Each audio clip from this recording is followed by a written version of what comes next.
Hi sellers. Starting June 29th, 2025, Amazon tightens the rules on Seller Fulfilled Prime. Over the next few minutes, we'll walk through what they're changing, why it matters, and how you can stay on top of these new requirements. First up, trial enrollment and graduation. Today, you can launch a 30-day SFP trial anytime, and you graduate as soon as the trial concludes, as long as you've hit your metrics. After June 29th, trials drop to just 3 opportunities per calendar year, and any trial that overlaps the 30 days prior to a major selling event such as Prime Day, Black Friday, Christmas, won't be granted graduation. In other words, plan your trials in quieter months. Think late January, February, perhaps late summer, to avoid wasting one of your limited attempts. Next, monthly volume and enrollment. Right now, there's no fixed minimum order volume requirement for SFP. Missing your performance metrics earns you warnings, but you don't see an SFP eligibility status change for several weeks, and there's no flexibility or forgiveness. After June 29th, you must ship at least 100 Prime eligible packages per month, spread reasonably across weeks. Fall below that or cluster them all in a week, and Amazon will throttle your daily Prime order limit until you normalize. So for example, don't cram 90 out of 100 packages into week 4 of the month.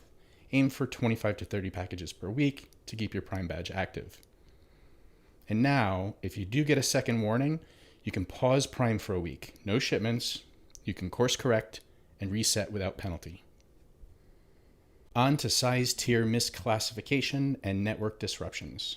Today, listing in the wrong size tier usually just triggers a warning. Also, storm-related late deliveries may or may not be excluded. You can request exemptions, but they're considered on a case-by-case basis. After June 29th, repeated size misclassifications can block your SFP offers or suspend Prime status for that ASIN, so be careful. If you intentionally list a small item as oversized to relax your minimum metrics requirements, 3 mistakes and that ASIN goes dark until you reclassify and appeal, which may or may not be granted. And also after June 29th, Amazon now explicitly excludes late deliveries caused by large-scale carrier network disruptions, such as weather events, from your on-time delivery rate. Amazon's appeals process also tightens up. Today, windows and submission limits are vague. Starting June 29th, you get 14 days from notice to file your appeal, and if Amazon requests more info, you have just 4 days to respond before your appeal closes. Plus, you're capped at 3 appeals per quarter. Those successful appeals don't count against you, sort of like Major League Sports challenges. If the official's call is overturned, you get to keep your challenge. But make sure you have order IDs, tracking scans, and carrier advisories on hand. If a regional hub freezes for 2 days, you only have 2 weeks to pull together your data or lose the chance to appeal. Here's some good news. On-time delivery rate protection is easier. Today, if you buy labels through Amazon and hit cutoffs, late deliveries still count against you unless you manually request exclusions, which are not guaranteed. After June 29th, simply enable shipping settings automation in your Prime templates and purchase OTDR protected labels via Amazon by Shipping, and any late deliveries on standard or premium shipping orders will be excluded automatically. Think of it as a built-in insurance for minor slips. The caveat to this is that Amazon will only allow you to purchase shipping services that they believe will deliver on time, regardless of what the carrier SLA is for that service. Sometimes that'll mean extremely expensive next-day labels when a ground label could have been used and delivered on time. So this option needs to be very carefully considered. Finally, your action plan. Schedule SFP trials smartly. Avoid peak seasons. Lock down 100 plus shipments per month and spread volume by using the SFP automation settings available to you. Audit your ASIN size tiering to ensure correct classifications.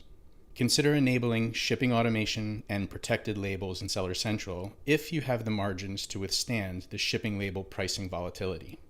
Monitor weekly OTDR with a real-time dashboard. Prepare an appeals kit with templates for logs, scans, and advisories.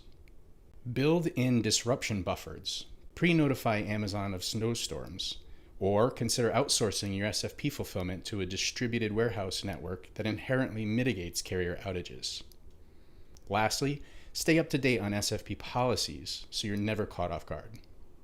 These changes underscore Amazon's push for ultra-reliable delivery.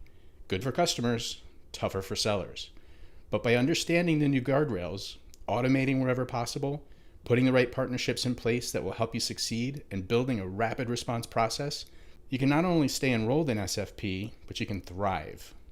For more details, visit Cahoot.ai/SFP. Thanks for watching and best wishes for your continued Prime success.